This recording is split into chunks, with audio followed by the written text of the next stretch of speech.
Hey guys, what's up? It's Johnny here, and welcome to another episode of The SIC Show. And as always, I'm super pumped to be here. I'm here with my main man B. How are you, buddy? Yeah, good, man. And we actually should be in the dark, guys, because we're running on a generator right now. We haven't had power for over 24 hours. A massive storm has hit us here in Australia. Oh man, my fridge is defrosting. But anyway, it's all good. We still get the show done, bro. That's what I love about it.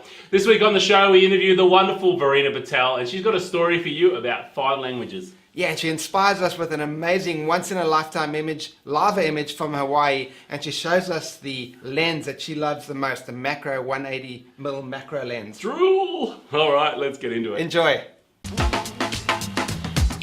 The SIC Show. Share, inspire, create.com. Share. Varina, so share an interesting fact about yourself. Okay, this is it. It's very exciting. I travel so frequently that I have picked up 5 different languages. I can speak 5 different languages. How cool is that? Okay, so speak it. Yeah, okay, I can count to 3 in Japanese. Yeah? Fluent in Japanese. 3. Yeah, do it. Ichi, ni, san. Good, right? Yes. I can also count to 3 in German, French, Spanish, and English. Yeah. Okay, go ahead. Okay, let's see. German, eins, zwei, drei. Spanish, uno, dos, tres. French, un, deux, trois. English, 1, 2, 3. Beautiful. I know. That is awesome. That is a talent. Yeah. The only what is it?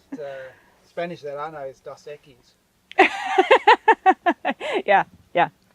That's a good one too. Yeah. All right. Inspire. Okay, Varina. So, inspire us with another one of your amazing creations. All right, so the shot that stands out to me, one of my favorite shots ever, is a shot that I took in Hawaii on the Big Island. It's the lava from the Kilauea volcano, and the lava by itself is just amazing enough. Watching the land, the old black lava rock breaking apart, and the rich gold and orange lava seeping through is so amazing. But this, just what was happening in this photo is that the lava was coming over the edge of the cliff, and it was falling into the ocean. And as it fell, it was building this amazing, stalactite? Stalagmite? Which is it? Stalagmite, right? Tide hangs off the ceiling. Right? Yeah, because it holds on tight. Yeah, so stalagmite? Yep. Okay.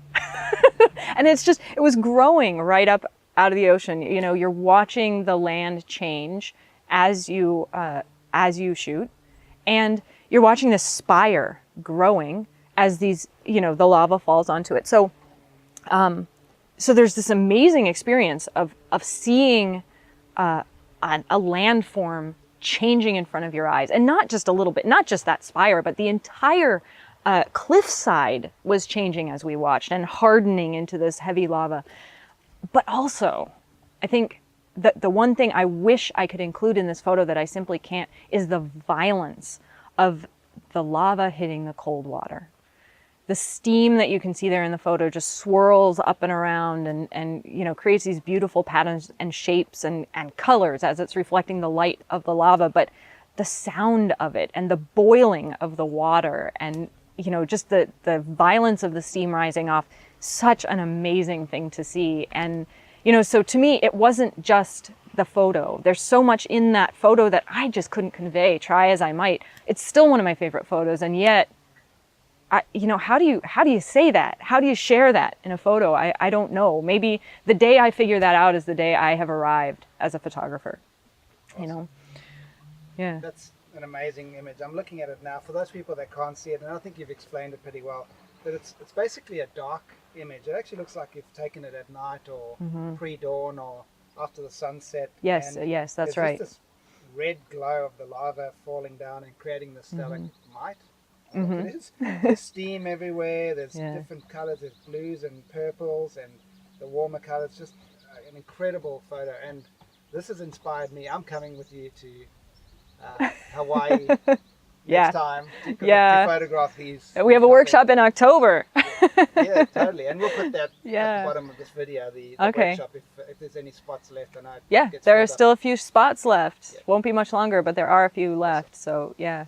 Well, that's an But you know, I think inspiration. the other thing about this photo to me is, I mean, I took several shots. I kept shooting and shooting. This is a long exposure because I wanted to show the way the lava was falling, not just get it in drops, but the motion of it. But I needed to make sure that you could see the spire too. And sometimes it would fall in front and it would take away the spire. And sometimes the steam would come around and hide everything.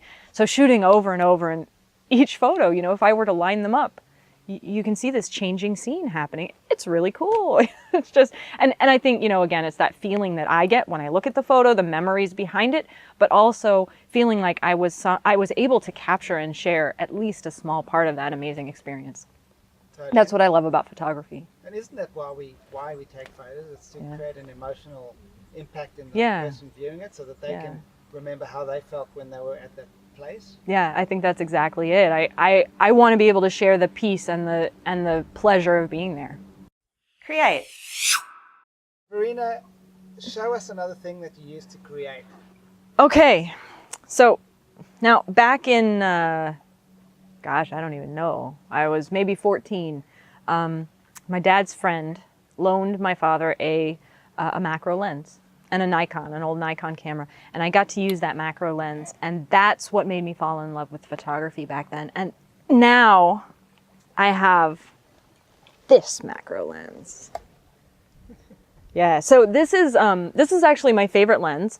I absolutely love it. It took me, gosh, I don't even know. I can't count anymore, but it took a long time for me to have another macro lens. All those years I didn't have one, and it's what made me fall in love with photography. And so the day this arrived, you know, on my doorstep was an awesome day. I almost kicked Jay out of the bed and slept with the lens instead.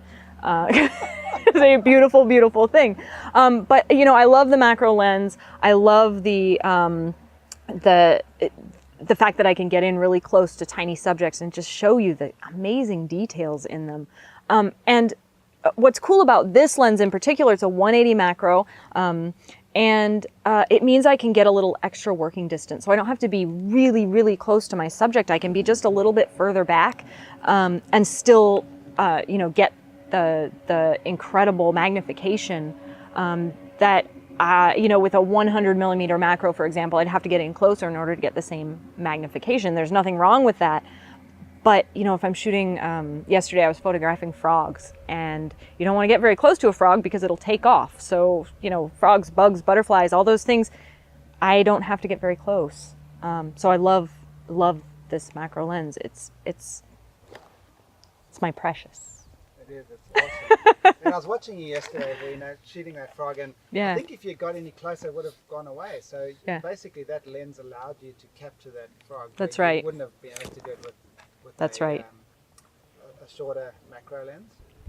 So what's really nice about it is that I can stay back a little bit. I can use the 180 macro lens plus my crop factor body, and it gives me extra working distance. If I don't want to get too close to my subject, if I need to stay back, I can do that with this combination, and it's perfect.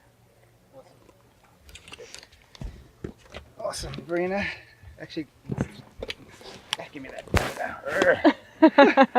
Awesome. So, Varina, thank you once again for coming on the show. I think I'm going to borrow this for a little while and, you know, put it into my camera bag. Yes. Awesome. Well, thanks for inspiring us, sharing your story, and showing us what you used to create. Absolutely. All the show notes will be at the bottom, guys. So if you need any links to see what Varina does, go to visualwilderness.com and you'll find everything over there. Have a great day.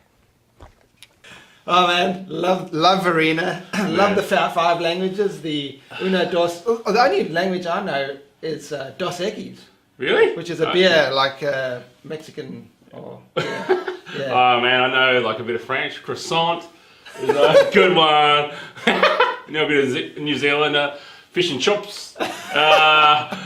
I know a bit of I don't know what else. That's all I got. Man, it's so uncultured, man. Yeah, no, But anyway, it's all good. Yeah, Varina's awesome. I always love watching and that Varina. lava image with the lava dripping down. Just love that image. Oh, absolutely. I mean, we tried to amazing. get that when we were in Hawaii, and the lava wasn't flowing into the water anymore. Yeah, it changes all the time. You know, from year to year. Like you just never know. It's just one of those things you got to go back and try and capture, or find out when it's actually flowing, and just go there and get it, because you never know when it won't be. Yeah, I think awesome, it definitely is once in a lifetime image. Yeah, for sure. Definitely. And that macro lens, I want that. Ah, man, if it had nickel on the side, I'd want it too. 180mm macro. I actually used it when we were in Hawaii with Jay and Varina recently. Yeah. Loved it. Yeah, Loved it. it's a beautiful lens. I still got to go edit those images. It's always the way, man. We're too busy creating video shows for you guys to get to our post-processing. But it's all good, mate. Awesome, guys. Just remember to join us in the lounge if you want to master your photography.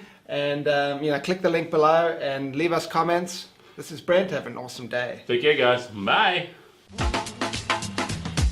find out more, go to shareinspirecreate.com.